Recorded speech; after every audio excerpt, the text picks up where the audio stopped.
Because if you would have gone back in time and see me as a child and ask me, Keren, who is God? What is God for you? Or,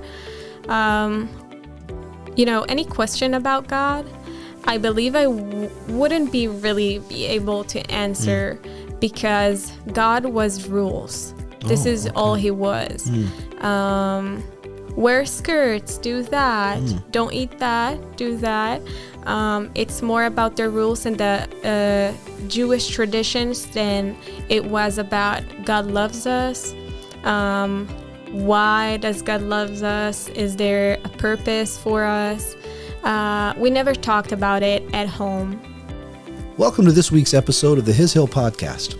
My name is Kelly Doherty, and I'm your host.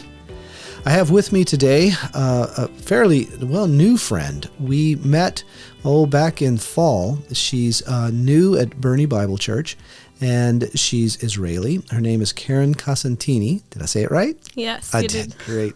And just have had short conversations here and there, and thought that it would be interesting to have her on and just share her story and maybe fill us in a little bit on life in Israel and just what's going on there now to help us be able to better pray for Israel. So Keren, welcome to the podcast. Thank you. It's Happy good to be here. It's good to have you, and I appreciate. I know you're really busy right now. Keren is she's in school. She's here studying in university, and she's a lot of tests, a lot of studying going on this week. But she was able to carve a slot out to be here with us for this time, and I really appreciate her willingness to do that. Keren, you're here and you're going to school at Schreiner in Kerrville. Is that right? Correct. Okay, and tell us real quick, what's your major? What are you studying? So it's called Bachelor of Science in Aviation, which is a really, really pretty name for I'm just learning to become a pilot, and simultaneously I'm doing my bachelor's.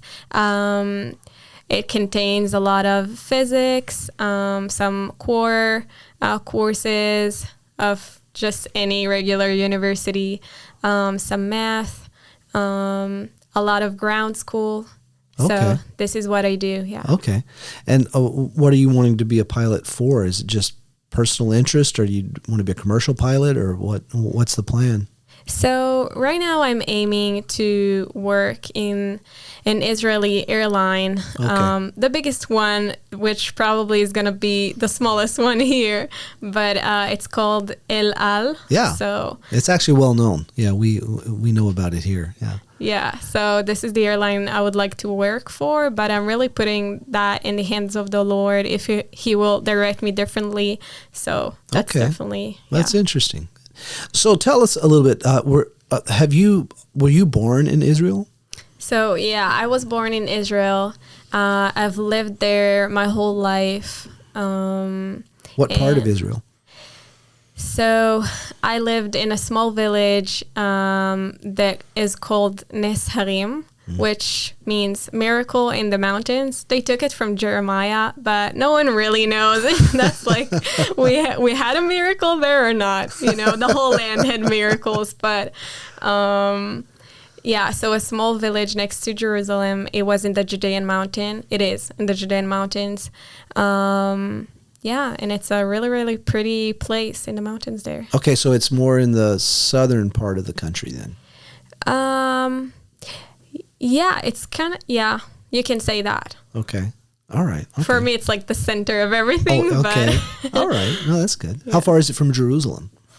About half an hour drive if you have a car. If you don't have a car, you're toasted. Like, you're just stuck in the village.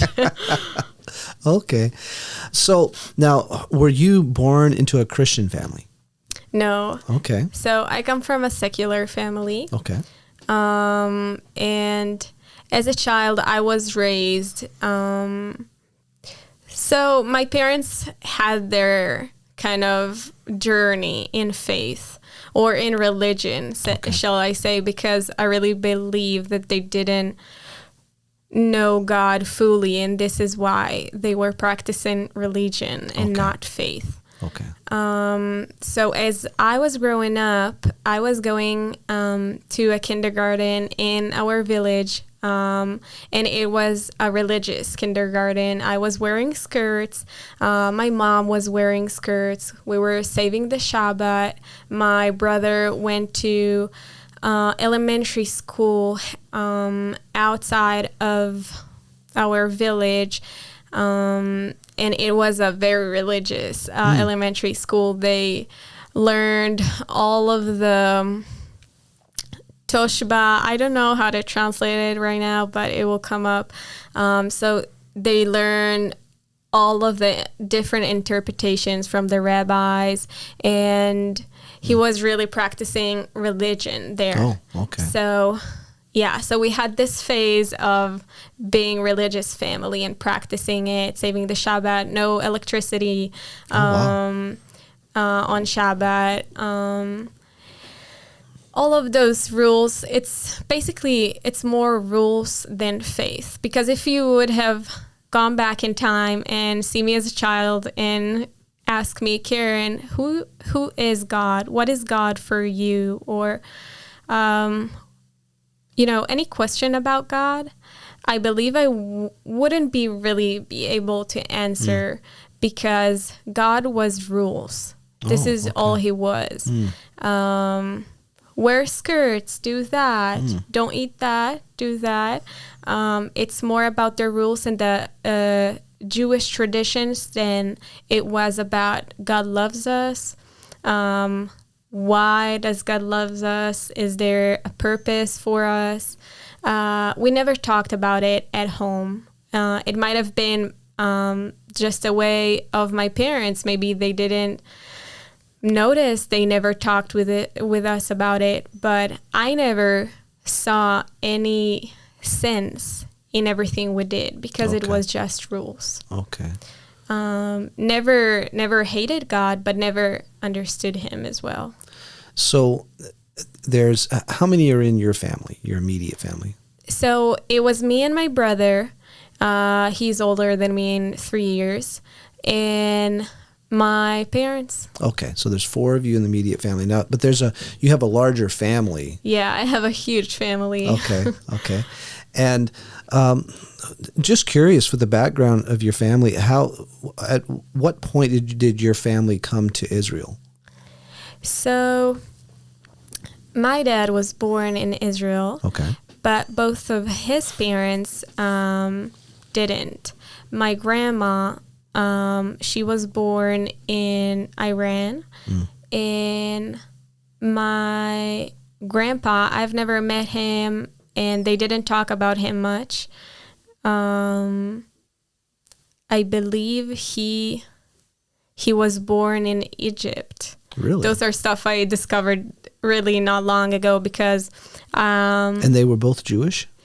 They were, yeah. And from Iran and from Egypt, wow. So a lot of the people in Israel are descendants. They were coming from Egypt and Iran, and there were so many Jews there, but they ran away because they were persecuted. Right.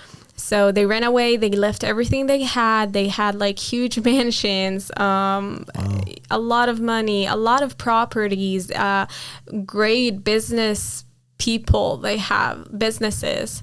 My family had businesses there. They were very wealthy, and they left everything behind. Okay. Because of persecution. Yes. And moved to Israel. Yeah. Anti-Semitism was way long ago. Yeah. Okay.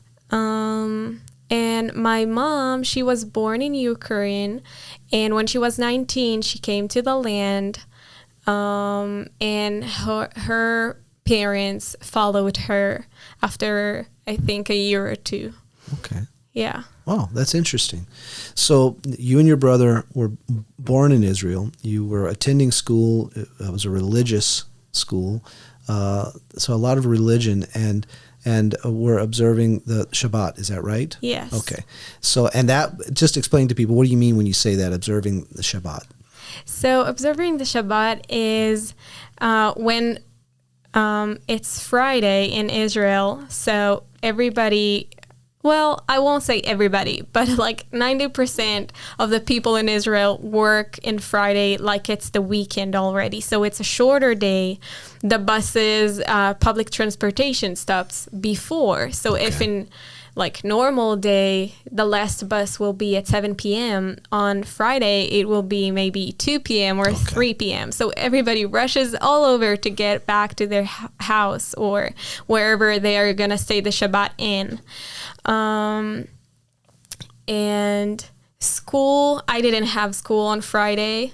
Some schools are working, but it's a shorter day, and then you come home and you prepare the house for the Shabbat. So you clean it and you bake challah bread to do the traditional ceremony and with the wine and the bread, but in the Jewish way. Okay. And every family gather together having their meal. If that's a religious family, so you leave some lights in the house on, but you don't touch them till the Shabbat leaves. And the Shabbat leaves a day after that when it's dark already outside. And my family, we used to do that. My dad would tell me to go outside to the yard and to look if there is 3 stars in the sky. If there is 3 stars, it means the Shabbat left. Like the day has changed. The sun set down and it's a new day. Okay.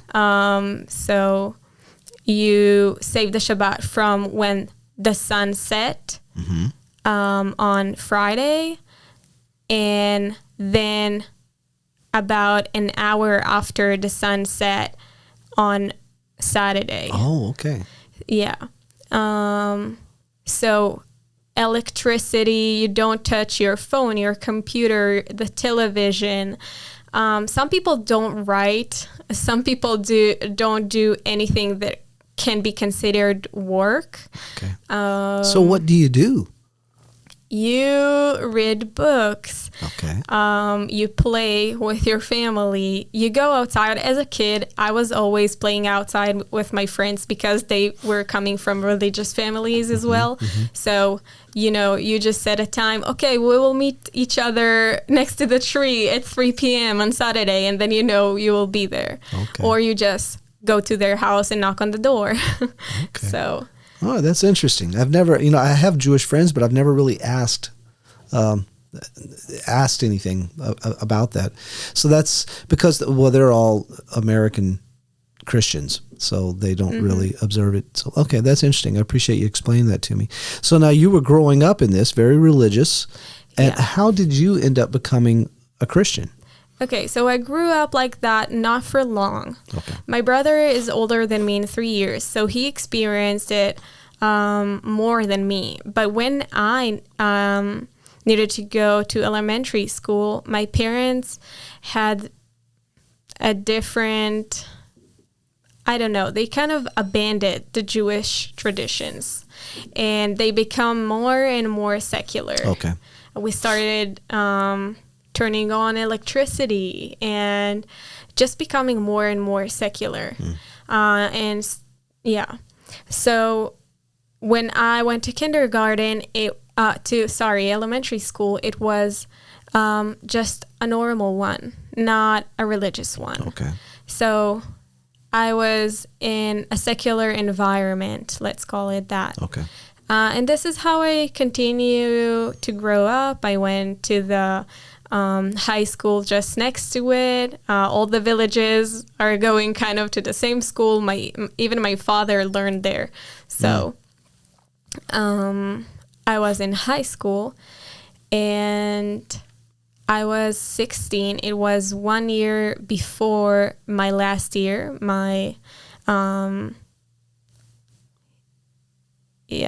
The last year of high school. So it was a year before that. I was 16 and it was about like October. So it was a month after the school year started that a new girl came to our class. Oh. Her name is Hannah, which is Chana in Hebrew.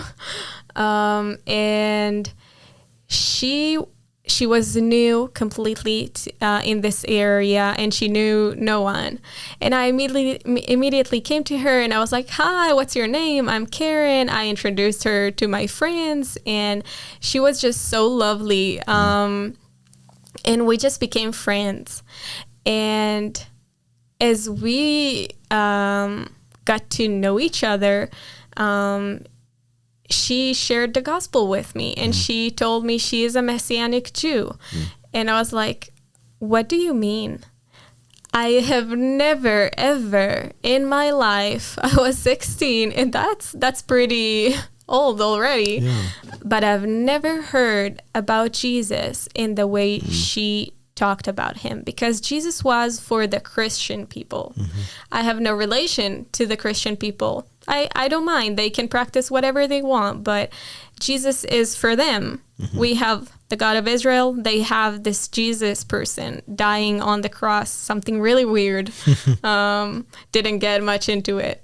And she told me she's a Messianic Jew. And I was like, so wait, you're Jewish and you believe in Jesus, the one that died, the one of the Christian people? And she was like, yeah, but he wasn't for the Christian people.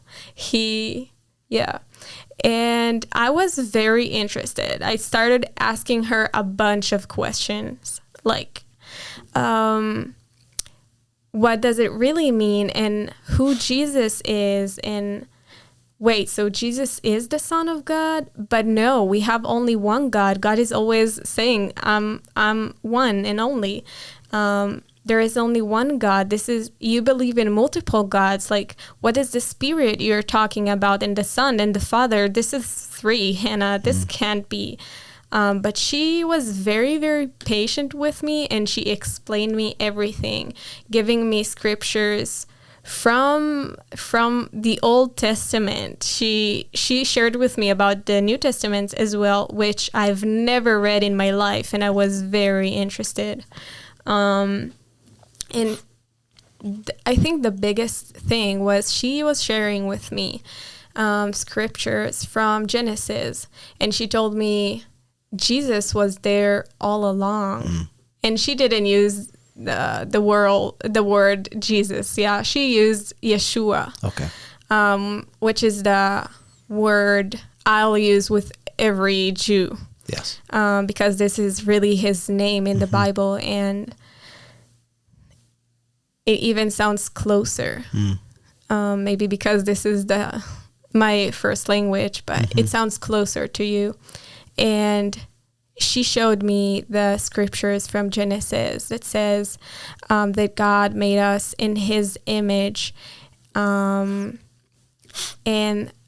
those scriptures there are talking about God in plural. And she was like, you see, he was already there.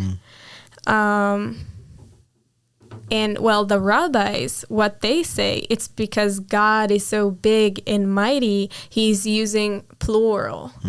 We're using plural there to describe him. But it doesn't sound right. Because he's so big and mighty, he doesn't need any of that. And everything she said just sounded like truth. I'm going to pause this, and I'll say that at 16, I had really, really big questions. Like, why are we here? What's the purpose of life? What's the plan? It can't be that I'm just here because I'm here. My parents brought me to this world, and I'm going to bring children, and they'll bring children. And what's the purpose? There must be some reason for me to be alive. It can't be that I'm like any creature. The world didn't make sense to me. Something didn't make sense.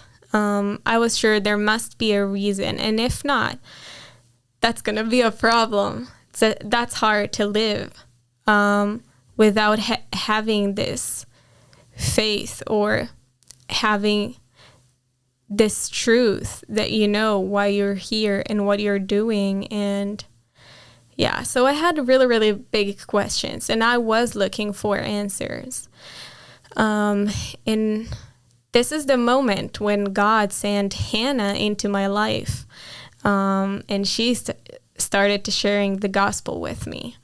Now, it's not easy for a new kid at school to share the gospel where everybody will look at you like you're kind of a crazy person. Yeah, right. This is very, very not regular thing to do.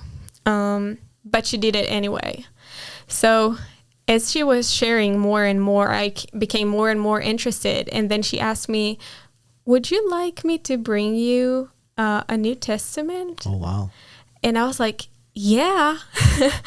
And even before that, I just caught myself coming back home, opening the door, and just going straight to the library, pulling out our Bible, of course, not with the New Testament. It's only the Old Testament, and opening Genesis.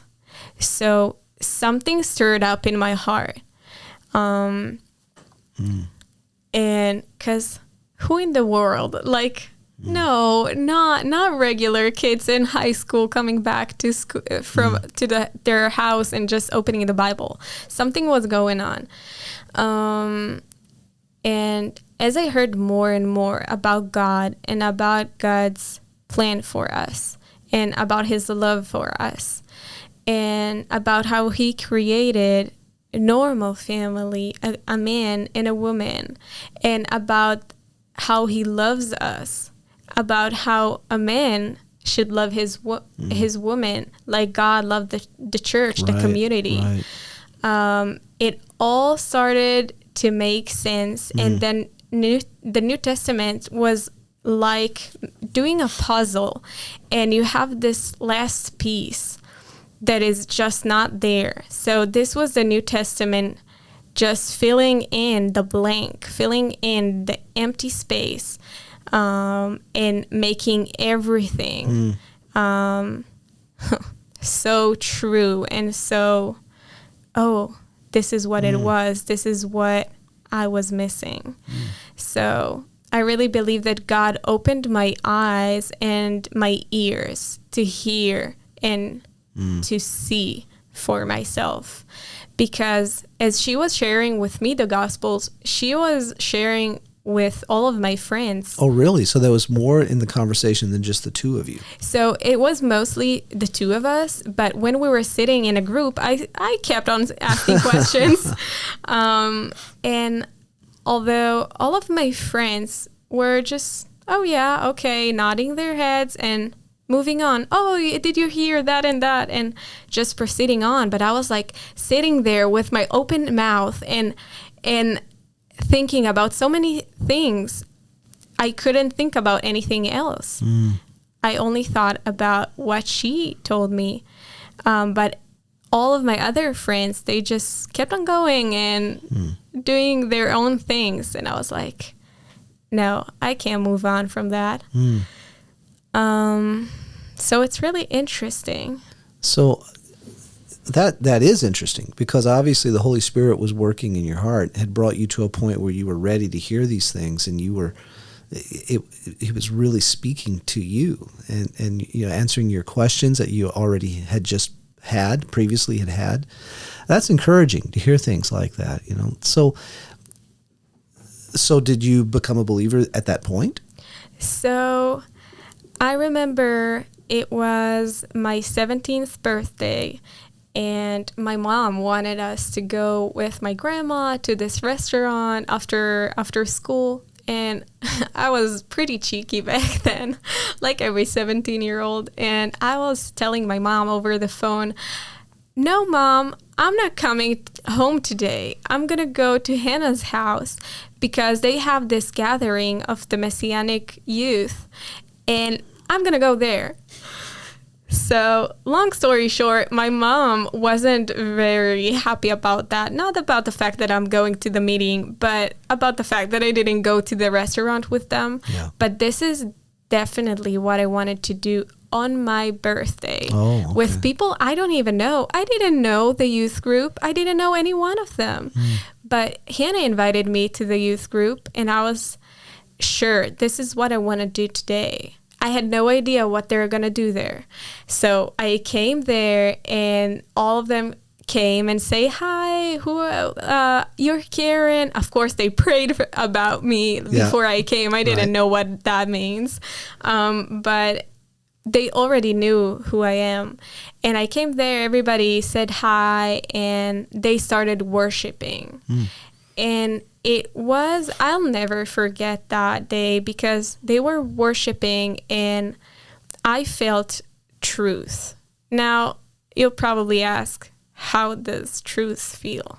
I don't know to explain. You just know. You just know. I feel truth in the air. I hear truth. Like, there was the Holy Spirit right there working in this youth group while they were worshiping in Hebrew, in my own language, worshiping the Son of God.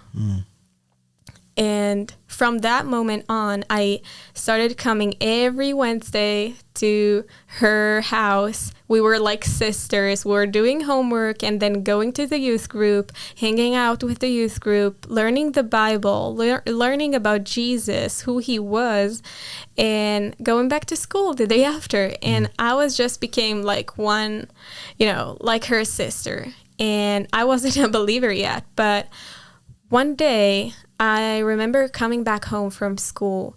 It was about 2 weeks, I think, after my 17th birthday. And I entered the room. I closed the door behind me. I fell on my knees and I just asked God to come into my life. I said, God, I am a sinner. I know I am a sinner and I know I need you. Will you please come into my life? I want you as Lord. And this is all I needed. I didn't know everything about Jesus. I knew so little, but I knew everything I need to know. This was enough to say, I believe. So the next day I'm coming to school. I see Hannah. It's like lunch break. And I'm telling Hannah, we're walking there. And I'm telling Hannah, I'm a believer. And she is like, what? And she's like, yeah. I'm like, I believe. And she just couldn't believe that this is all it take. Like, she just couldn't believe that. And after years from that day, she always tells me that she was so happy. She couldn't believe that is happening. Like, the child of God coming back. Like, it was just such a happy moment for her. And for me, of course. And from that moment on, I became a believer. Okay. So you've been a believer for about 7 years then?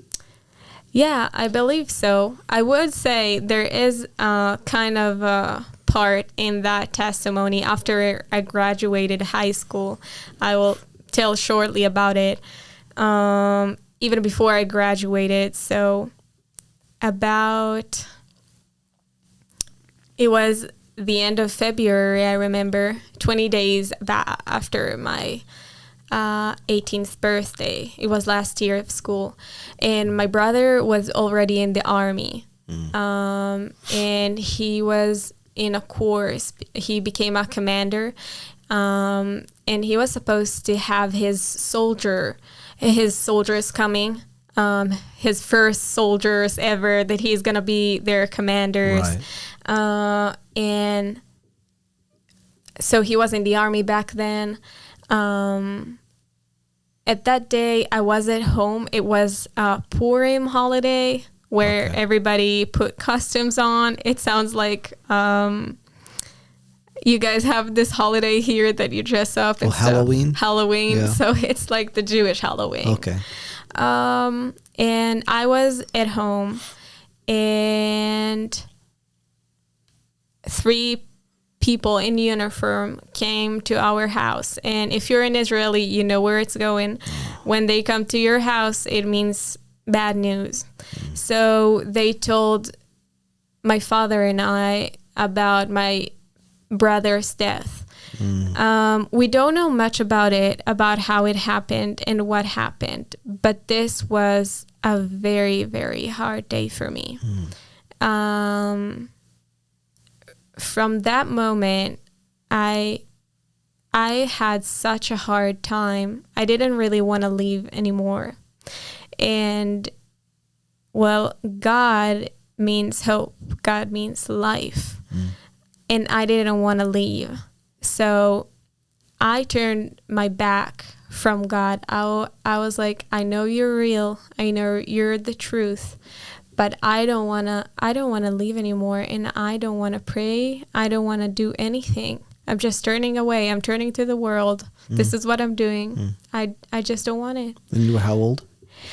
18. Okay. I just turned 18, and I lost my brother, which was such a huge person in my life. He was my parents. He was my best friend. He was the best brother.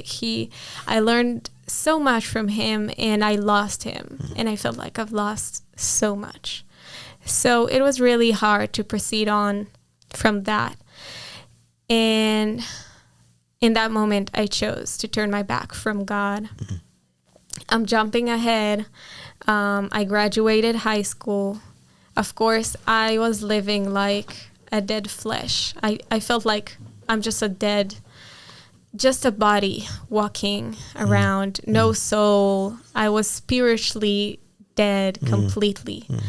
And I was doing my military exams, the Navy exams, everything you need to do before you go to the Army. Because everyone is required, right? Yeah, okay. Everybody requires to go to the Army.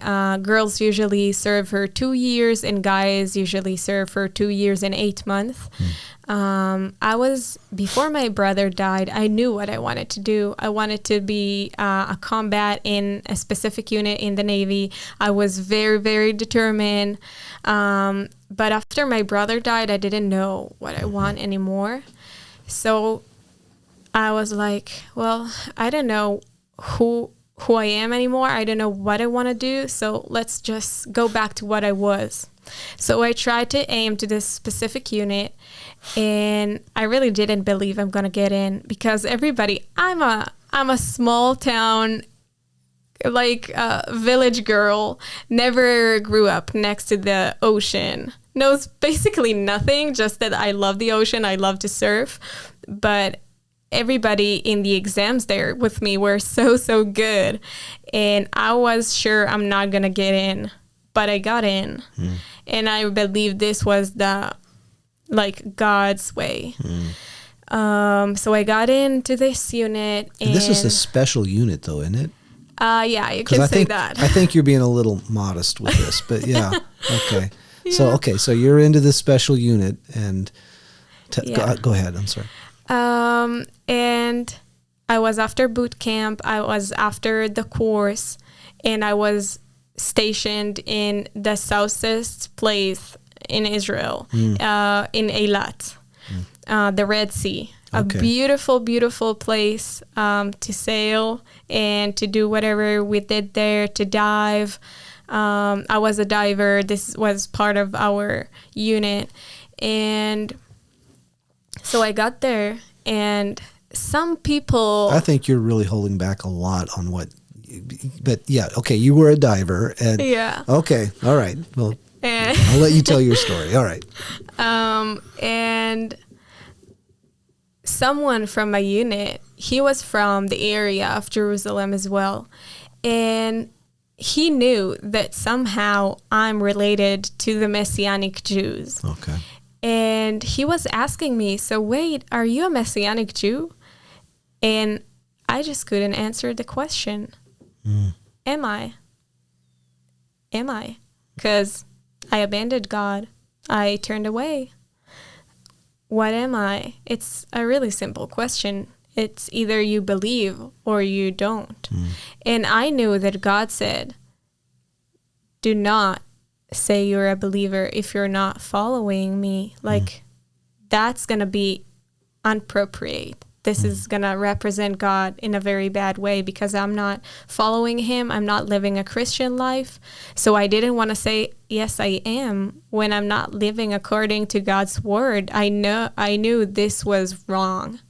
So I didn't say, yes, I'm a believer. I just said, it's complicated.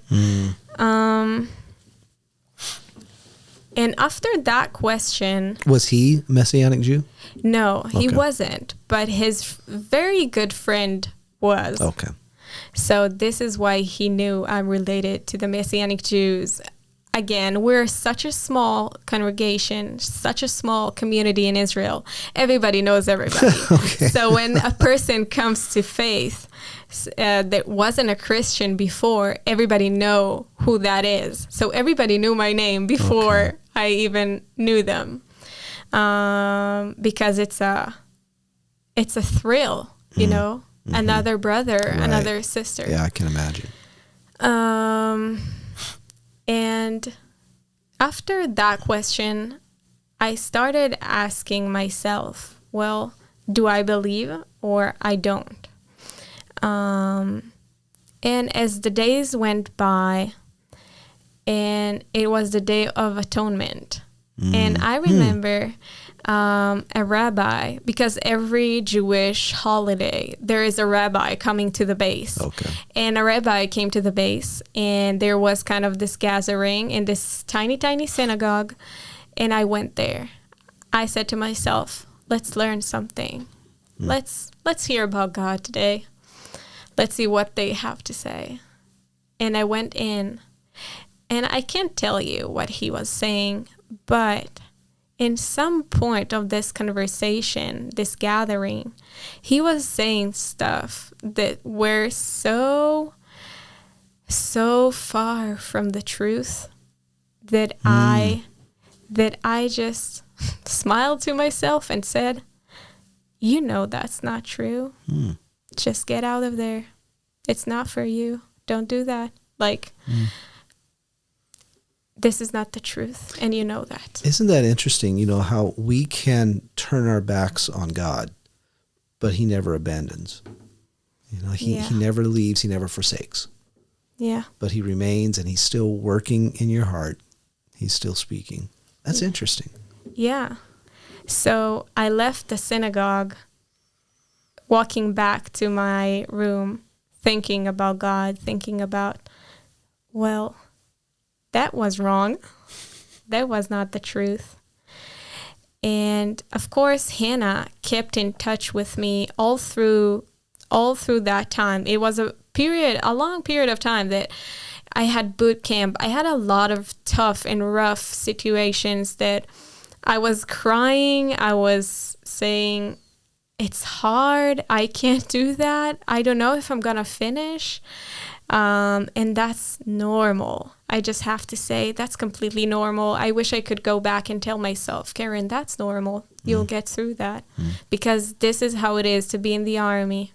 This is how it is. And this is how it is to be grieving while the army service.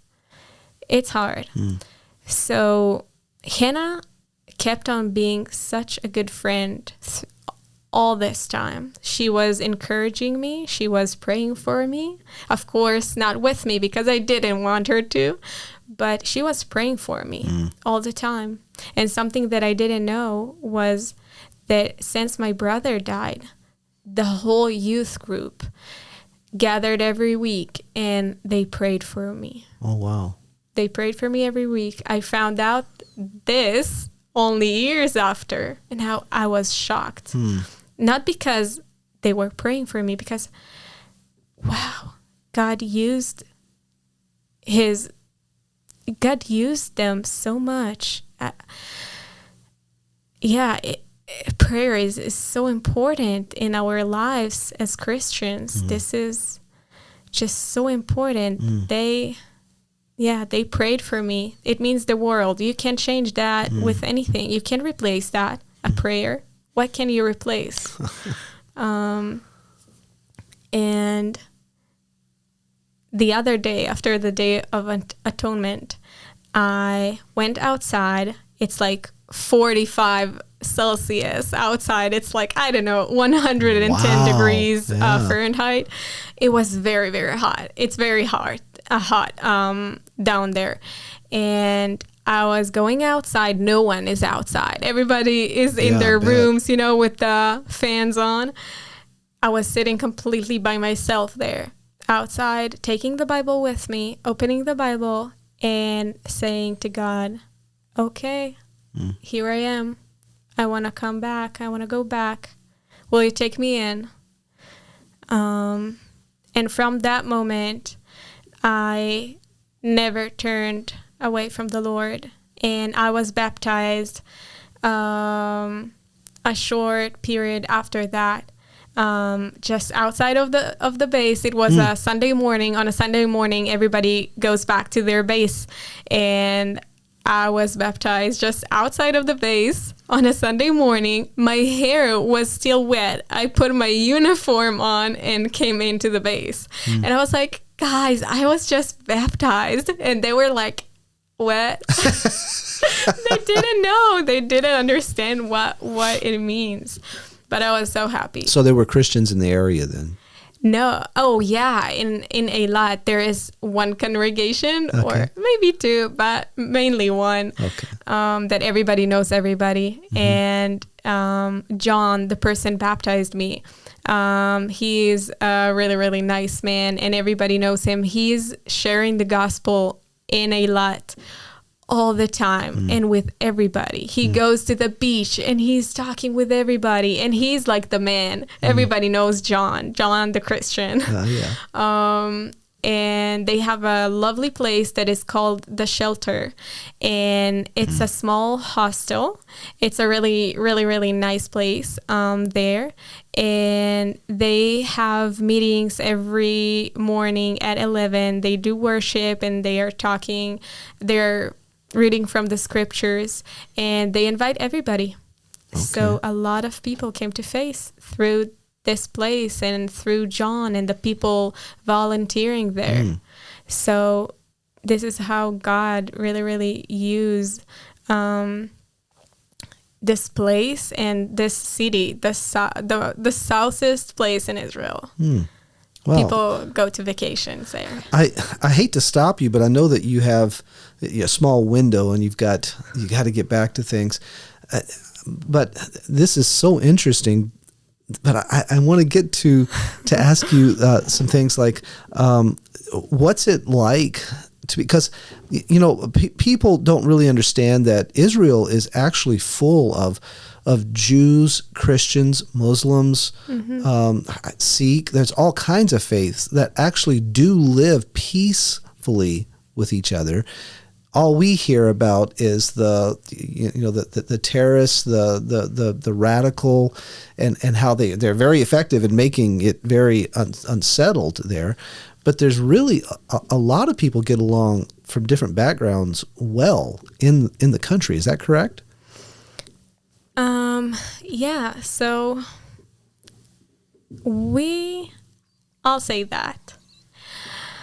I grew up in Jerusalem, the most, like in a village next to Jerusalem, but I lived my whole life in this area of Jerusalem. I was traveling the old city as a child. I know it like the back of my hand. Wow. I love the old city. This is when you ask someone, what do you want to do? Or a kid, what do you want to do? Go to the mall, go there. I was telling my mom, I want to go to the old city. Wow. I love it. And what I'm saying is that I grew up in those streets where Arabs, Muslims, Christians, so many Christians are going through there, Catholic, not Catholic, so many different people. And somehow everything is okay. Everything is fine. Well, there are terrorists. There are days that it's dangerous. I'm not saying it's not. So most of the time we get along. But as you know, right now there is a war in Israel, and we really want to keep the peace. We really want the peace back. But what's going on in Gaza and the attack, they don't care about peace. They never wanted peace. They never wanted to get along. They are trying all of those years to destroy us, to eliminate us. They don't want us there. It's not that they are trying to have their own country. It's not even that. They don't want us alive, and they won't ever stop. This is my personal opinion.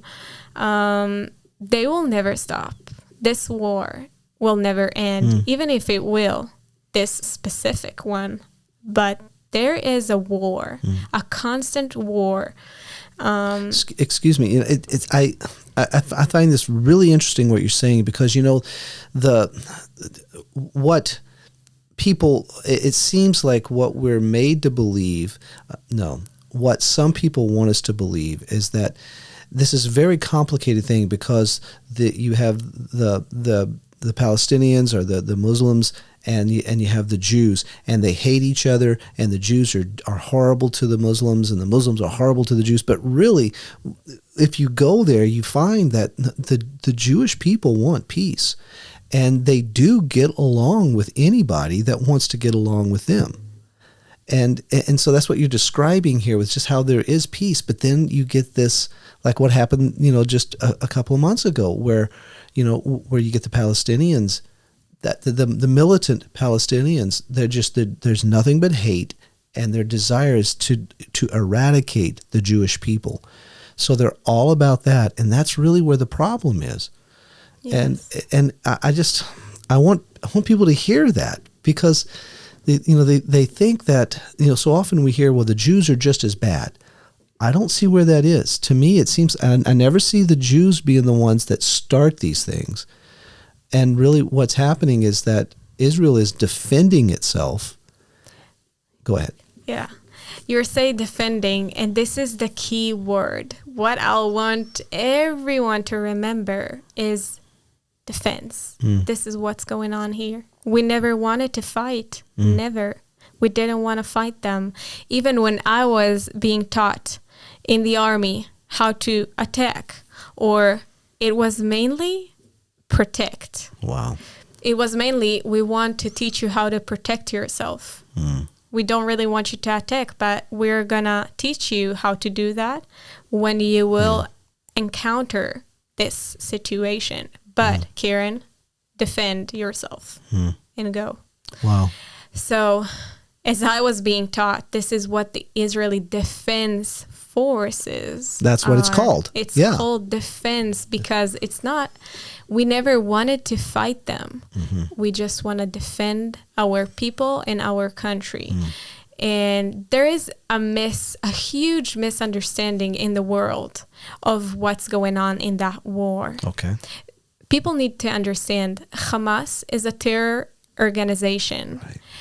They are terrorists. It means that they want to kill. They don't want to get to any compromise. There will never be one. And the U.S. knows it well. The U.S. never negotiates with terrorists. So why should we? Right. Why? When they're, I'm going to say some really hard things now, but they're killing the children. They killed the children. They raped the women.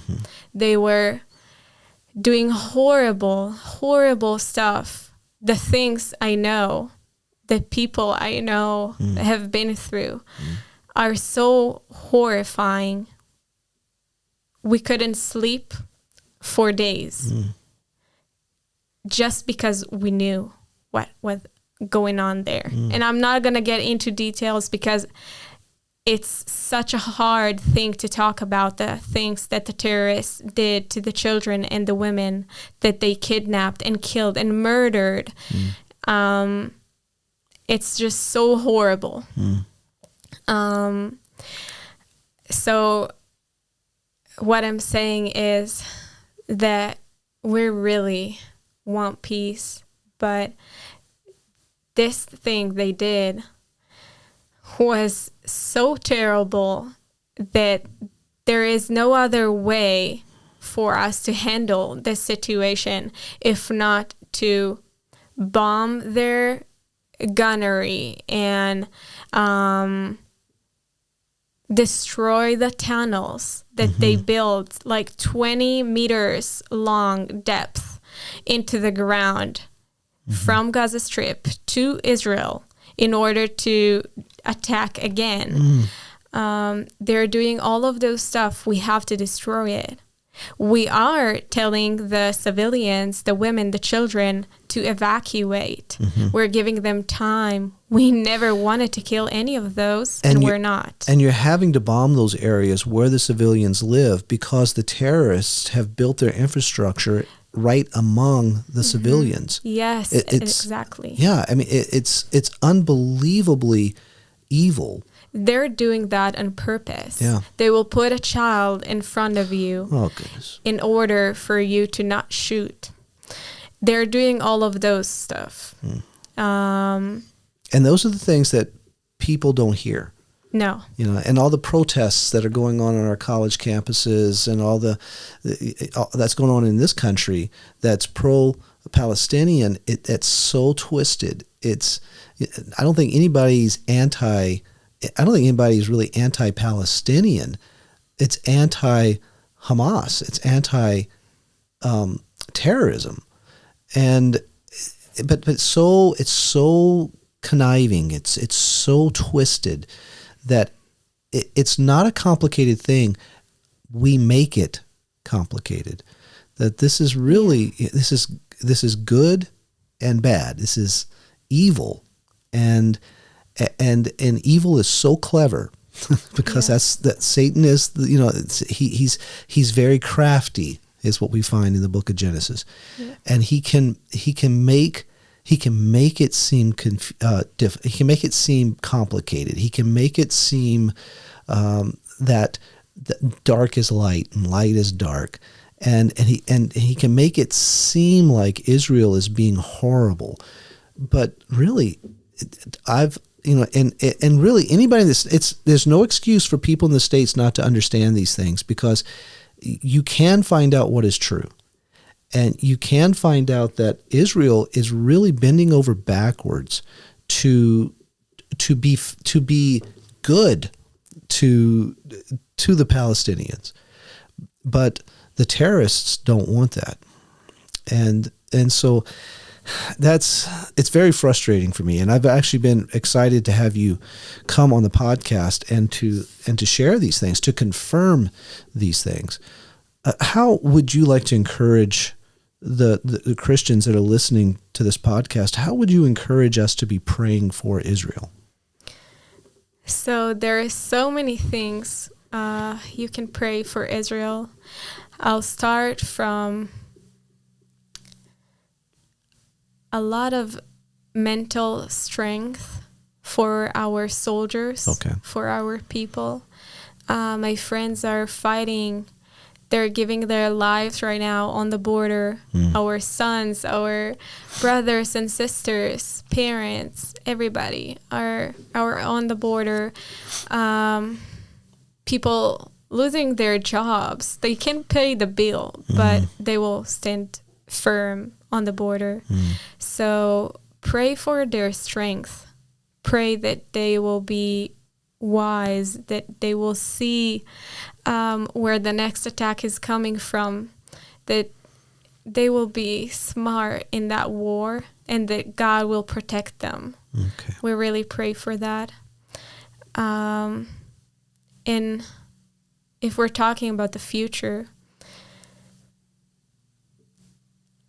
we need prayers for their souls, for those people, all the soldiers right now. They're gonna get out of that war, and they've seen stuff and did stuff that will gonna live with them to their rest of their lives. And death is not natural for us to comprehend, to see, to face with, seeing dead children and dead, all the soldiers that needed to evacuate the Israelis that were murdered along the border. It was such an intense thing that they couldn't connect with their emotions in that specific moment. They had to separate. And when the war will be over, they will need to connect between their soul, their emotions, and the heart and the mind. It will need to come together again, because during the war, you just separate between your emotions. Yeah. You put that aside in a box. Mm-hmm. So I just want you guys to pray that when they'll open the box, God will be with them. And that the Spirit will comfort them. And just for the salvation of Israel, I would pray that through this sadness and this really, really intense feelings, they will seek God, because only God will be able to heal them. Not a psychologist, not a therapist. Only God could heal their souls and their mind. So we need to pray for their salvation. Okay. May the Spirit just take this veil from their eyes, that they could see and hear God for who He is, and that He protected them all along. So this is the biggest prayer. Okay. Well, Keren, thank you. We've gone a little over time. I told you 50. We've gone over 55. Oh, wow. And so we need to end it so you can get back to your studies. But Keren, thank you so much for being here, and thank you for sharing with us. Thank you. Thank you for having me. Our annual Ladies Retreat is just around the bend from April 5th through the 7th, and we are excited to welcome alumni and friends of the ministry to come for a weekend of fellowship and good teaching. If you or someone you know is interested in attending, please go to our website at hishill.org for more information and to register. Our speaker this year will be Marianne Lowry. You've been listening to the His Hill podcast featuring our host, Kelly Doherty, along with Keren Kasantini. Thank you so much for listening this week. Remember to keep your eyes fixed on Christ and to wait on the Lord. Thanks again for tuning in. I'm Lizzie, and we'll see you next week.